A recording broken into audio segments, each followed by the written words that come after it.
Right right okay అదే జిల్లా కావాలి 11 వరకు పండుగ కావాలి అదే జిల్లా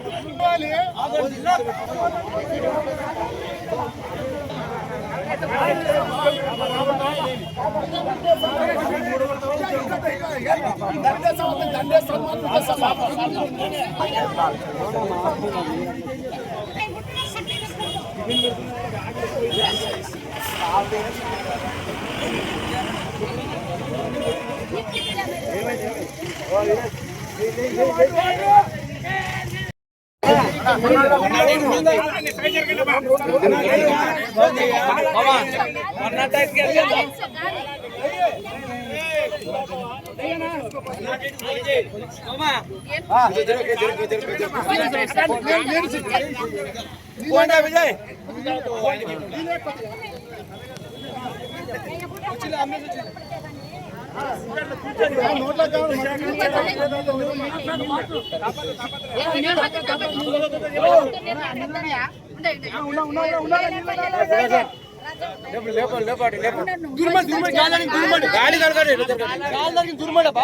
ఒకరు ఇద్దరు ఉండండి సార్ గాలి దూరమండి గాలి రాని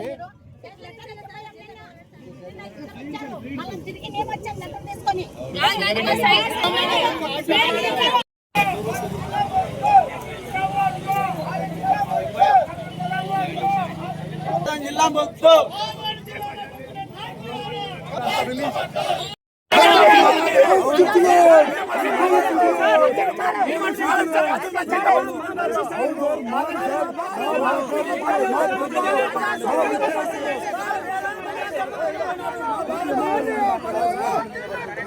ఉద్యమాన్ని ఆపలేము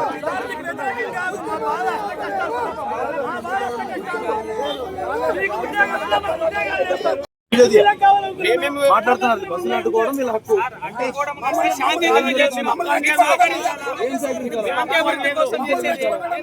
బస్సులు అడ్డుకోవడం బలవంతంగా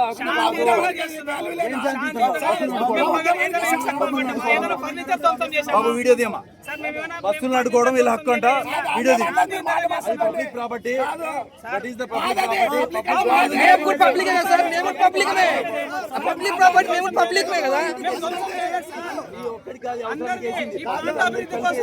పబ్లిక్ కోసం మేము కూడా ఫైట్ చేసేది ఆయనతో కూడా అడ్డుకుంటావు కదా అడ్డుకో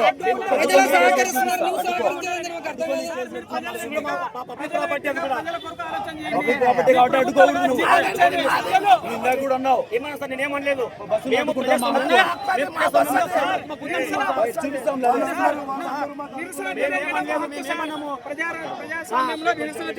ఎవరెవరు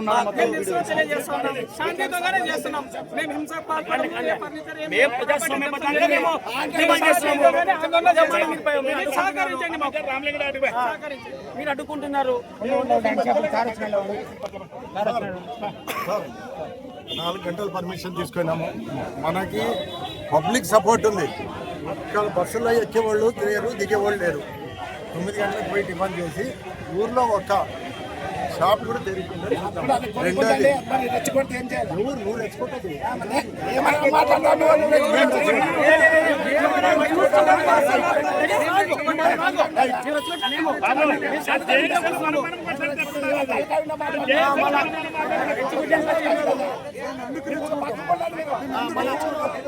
శాంతితో నిరసన తెలియజేస్తున్నాము శాంతితో నిరసన నీకు ఇష్టమైతే ఉద్యమం చేయి లేకుంటే దెంగే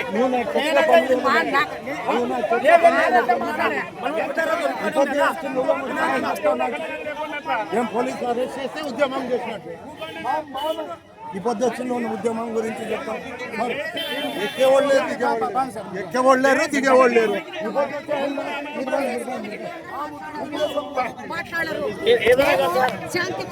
చేస్తున్నాము మమ్మల్ని రచ్చగొడుతున్నారు కాదు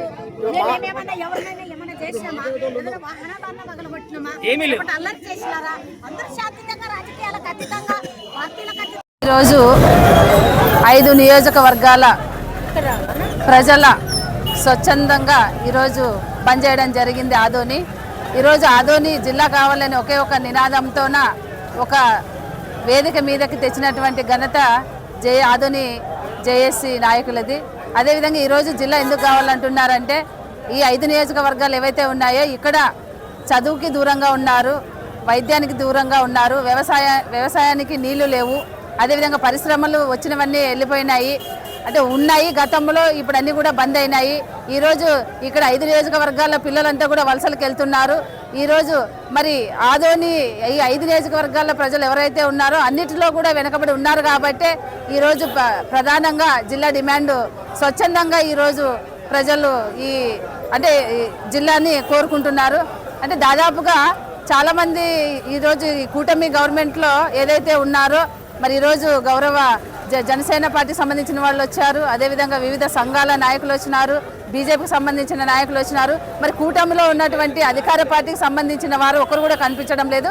అసలు వాళ్ళకి ఈ 5 నియోజకవర్గాల్లో ఉన్నటువంటి గౌరవ కూటమి పెద్దలకి, టీడీపీకి పెద్దలకి జిల్లా కావాలా వద్దా అనేది చెప్పాల్సిన బాధ్యత వారి మీద ఉందని కూడా తెలియజేసుకుంటూ సెలవు తీసుకుంటున్నాము. ఎందుకు మాట్లాడలేకపోతున్నారు కూడా ప్రజలకి ఆన్సర్ ఇవ్వాల్సిన బాధ్యత వారి మీద ఉందని కూడా తెలియజేసుకుంటూ సెలవు తీసుకుంటున్నాను. ఏర్పాటు కోసం 70 రోజులుగా జేఏసీ ఆధ్వర్యంలో నిరాహార దీక్ష ఏర్పాటు చేయడం అందరూ తెలిసిన విషయమే. అయినా ప్రభుత్వం స్పందించకపోవడంతో పోలీసులను ఉసిగొలిపి ఉద్యమకారుల పైన రెచ్చిపోయి ఏదో ఒకటి సాధించుకోకూడదు, ప్రభుత్వం మాట చెల్లించుకోవాలనే ఉద్దేశంతో ఉద్యమకారులను రెచ్చగొడితే మేము కూడా ఊరుకునేది లేదు, ఉద్యమాన్ని ఇంత ఉధృతంగా చేస్తామని కూడా అధికారులకు తెలియజేస్తా ఉన్నాము. ఈ కార్యక్రమాన్ని ఉద్దేశించి జేఏసీ నాయకులైనటువంటి మన కామినేని వీరేష్ అన్న గారిని మాట్లాడాల్సిందిగా కోరుతూ ఉన్నాం. మిత్రులారా,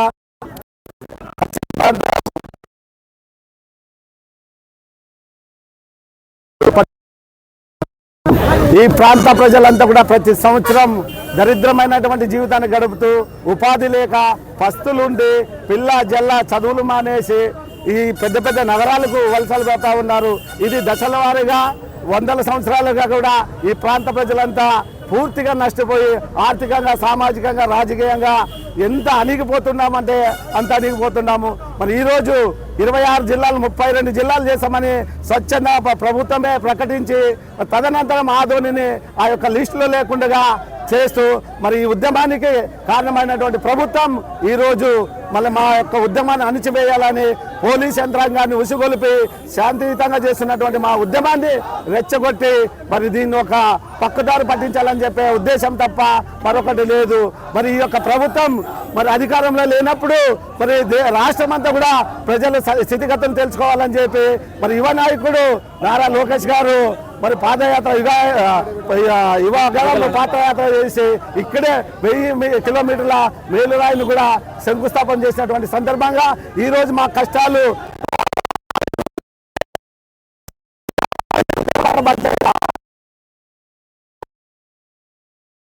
అది ఒక అధికారం వచ్చిన తర్వాత అణిచివేతలు చేస్తారా? మేము అడుగుతున్నది న్యాయం అండి. మా ప్రాంతమైనటువంటి మీరు సాక్షాత్తు అసెంబ్లీలోనే ప్రసంగించారు లోకేష్ గారు. ఆ ప్రాంతంలో వలసలు పోయేది నేను ప్రత్యక్షంగా చూశాను, నేను ప్రత్యక్షంగా వాళ్ళతో మాట్లాడినాను. కాబట్టి ఆ ప్రాంతం చాలా దేశంలోనే మరి 9వ స్థానంలో ఎన్నికబడినటువంటి ప్రాంతం అది అని చెప్పి మీరు మాట్లాడారు. మరి అందులో భాగంగా మా ఆదోని ప్రథమ పౌరుడు అయినటువంటి ఎమ్మెల్యే గారు మరి ఇక్కడ ఉన్నటువంటి స్థితిగతుల గురించి సాక్షాత్ అసెంబ్లీలోనే ప్రసంగించారు. మరి ఇక్కడ 70 రోజులు చేస్తున్నటువంటి ఉద్యమంలో రాజకీయాలకు అతీతంగా ప్రారంభం నుండి కూడా మరి ఉద్యమంలో కూటమిలో భాగస్వాములు అయినటువంటి వాళ్ళు కూడా మరి జనసేన అయితేనేమి, బీజేపీ అయితేనేమి, మరి అలాగే తెలుగుదేశం వాళ్ళు అయితేనేమి ఉద్యమంలో పాల్గొన్నారు. గత డిసెంబర్లో 15వ తేదీన బంధుకు కూడా అందరూ కూడా వచ్చారు. ఈ రోజు మళ్ళీ రాలేదు ఉద్యమాల్లో అంటే మరి ప్రభుత్వం ఎక్కడిదక్కడ వాళ్ళ కార్యకర్తలను కూడా అణిగిదొక్కినారని చెప్పి ఈ సందర్భం మీకు తెలియజేస్తూ మాకు ప్రాంతం కావాలి, మా ప్రాంత అభివృద్ధి కావాలి అని చెప్పి ఈరోజు పార్టీలకు అతీతంగా ఏకమై ఏకజెండాతో మేము ఇక్కడ ఉద్యమాలు చేస్తున్నాము, శాంతియుతంగా చేస్తున్నాము, ప్రజాస్వామ్య పద్ధతిలో చేస్తున్నాం. రాజ్యాంగం మాకు కల్పించినటువంటి హక్కులు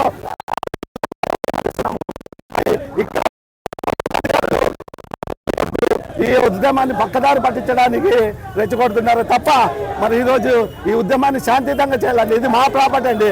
ఆర్టీసీ ప్రభుత్వం అంటే బస్సు అంటే అది మాది, మా కష్టార్జితం. మేము మా కష్టార్జితంలో పన్నులతో కడితే వచ్చినటువంటి ప్రాపర్టీలు అవి మేము ఎట్లా నాశనం చేసుకుంటామండి. ఈరోజు మా హక్కు, మా ప్రాంతం అభివృద్ధి చెందాలని చెప్పి ఉద్యమాలు చేస్తున్నాము. కానీ ఈ ఉద్యమానికి అడ్డుపడితే ఎంతటి ప్రాణత్యాగానికైనా మేము సిద్ధమని చెప్పి తెలియజేస్తూ నా పేరు టీవీ రేస్ జేఏసీ నాయకులు, భారత కమ్యూనిస్ట్ పార్టీ పట్టణ కార్యదర్శి. ఈరోజు ఆదోని జిల్లా బంద్ మద్దతు తెలిపినటువంటి ఆదోని ప్రజలకు స్వచ్ఛందంగా వాళ్ళే షాపులు అయితేనేమి, హోటల్స్ అయితేనేమి, ఇలాంటివన్నీ కూడా స్వచ్ఛందంగా వాళ్ళే బంద్ చేసుకుంటూ ఉన్నారు. శాంతియుతంగా ఈరోజు ఆదోని బంద్ కార్యక్రమం జరుగుతూ ఉంది.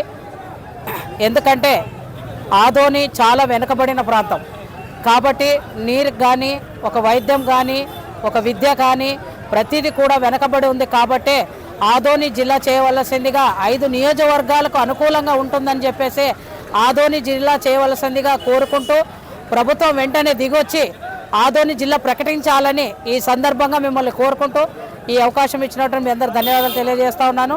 నా పేరు జులేకాబి, నేను వైఎస్ఆర్సీపీ పట్టణ కార్యదర్శిగా పని.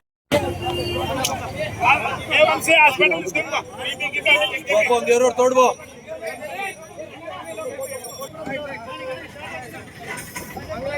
Hospital government hospital